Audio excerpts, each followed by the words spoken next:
Husband வெளியில கிளம்பிட்டனால lunch எனக்கும் பாப்பாக்கும் மட்டும்தான் செய்யணும்னா ரொம்ப சிம்பிளா என்ன செய்ய முடியுமோ அதான் செய்வேன். மில்லட்டும் கொள்ளும் போட்டு கஞ்சி மாதிரி செஞ்சிருந்தேன். சுட சுட குடிக்கும் போது டேஸ்டா இருக்கும். ஈவினிங் போல ரொம்ப நாளா டிலே பண்ணிக்கிட்டே இருந்த வேலையை முடிச்சிடலான்ட்டு நெய் எடுக்க ஸ்டார்ட் பண்ணிட்டேன். இந்த ப்ராசஸ் ஆரம்பிச்சு கம்ப்ளீட்டா பாத்திரம் வாஷ் பண்ணி முடிக்கிற வரைக்கும் ரொம்ப லேட் ஆகும். அதனாலயே பயந்துட்டு செய்யாம இருந்தேன்.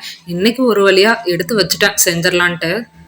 இந்த ப்ராசஸ் கொஞ்சம் கஷ்டம்தான், சிரமமா தான் இருக்கும். ஆனா கடைசியா அந்த மணல் மணலா நெய்யை பார்க்கும்போது அப்படி ஒரு சாட்டிஸ்ஃபேக்ஷன் இருக்கும்.